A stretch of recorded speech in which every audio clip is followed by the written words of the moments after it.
All right, guys, moving along with the countdown here. We're talking about number 22, Utah. Let's get into it.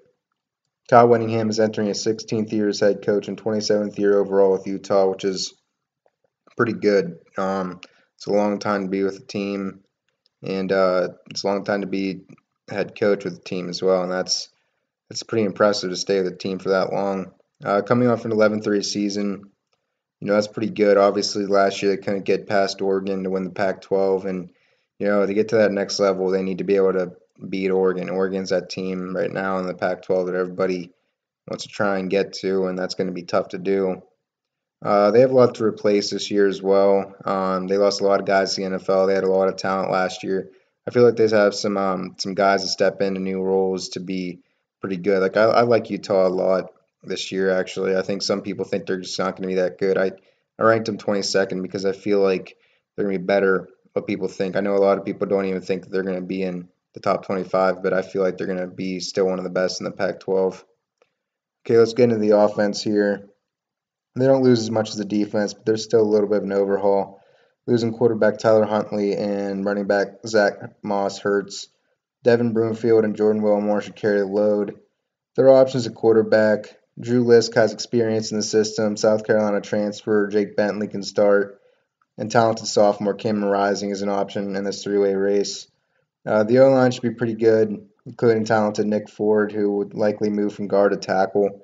As you can see here, I'm trying to show the O-line some love here. Nick Ford does a good job getting to 55 and getting to the second level really quickly.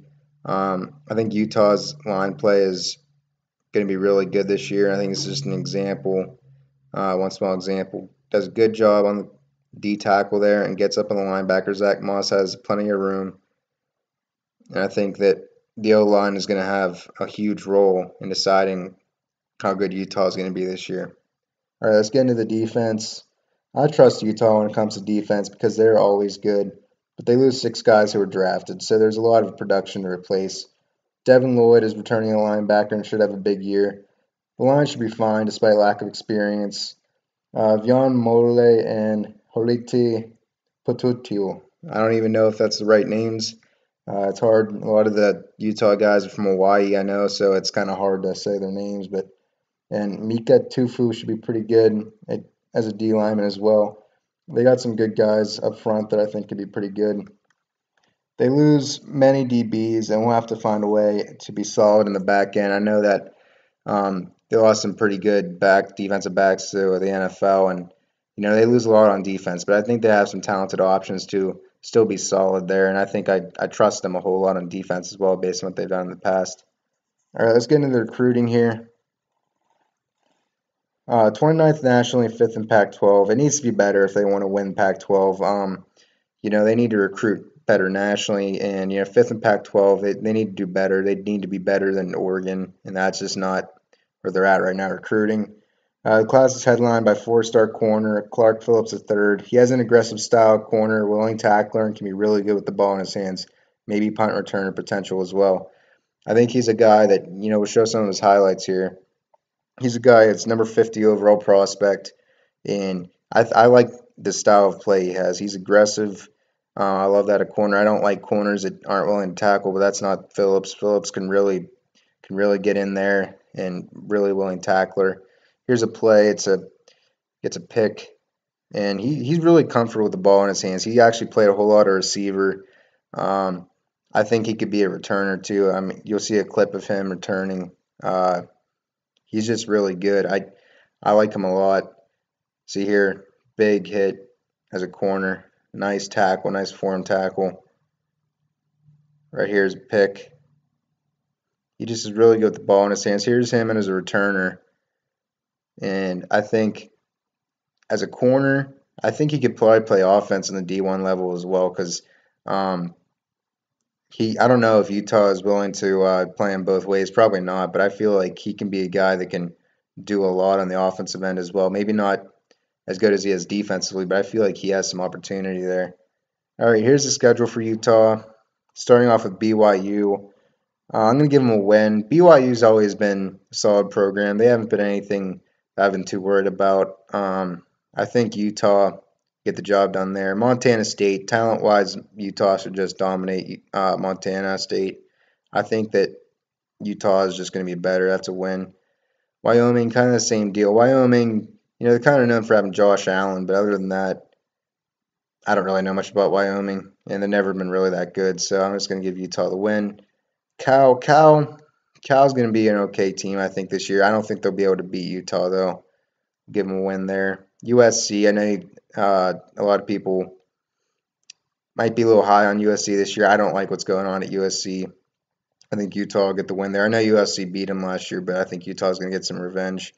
Washington State, I think this might be a tough game, but I think they're going to close it out with a win here. I think on the road it's going to be a little bit tough, but without any fans, I think Utah will get the job done.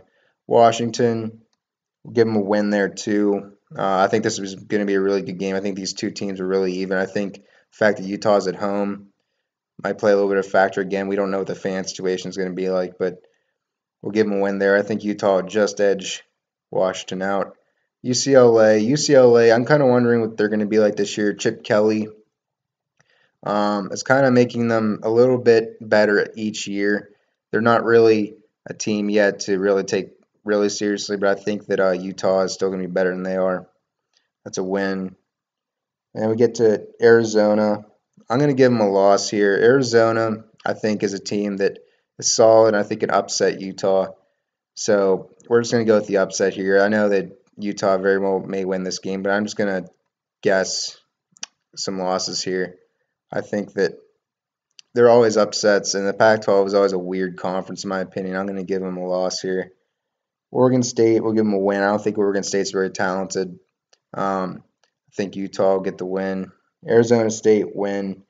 Arizona State, I think, is a team about as good as Utah. I just don't think that they'll get the job done. I think Utah, at the end of the day, will be better. I like the coaching in both teams, actually, but I feel like Kyle Whittingham will get the better of Herm Edwards here. In Colorado is a team that is always pretty solid, and I like them. I'm going to give Utah the loss here, and overall that would make it 10-2. And Utah has opportunity here to be really good. I think every single game on the schedule they can win. They don't play Oregon this year, so overall I think they can do really well. But we'll see at the end of the day. I mean, like I said, I think two upset losses from Colorado and Arizona. I think UCLA might be able to be a loss. We'll see how good they are this year. But at the end of the day, I think Utah go 10-2, and I really think they can go undefeated. Looking at this schedule, I think they might be able to. I think they can even take a step up from what they were last year. But it's tough to do that with everybody gone that they lost from the NFL, and that's something they're going to need to take care of. And I think they can do that. I think they can be good. Maybe not as good as they were last year, but we'll see. All right, guys. We'll be going with 21 Michigan next week. Move on to countdown. See you then.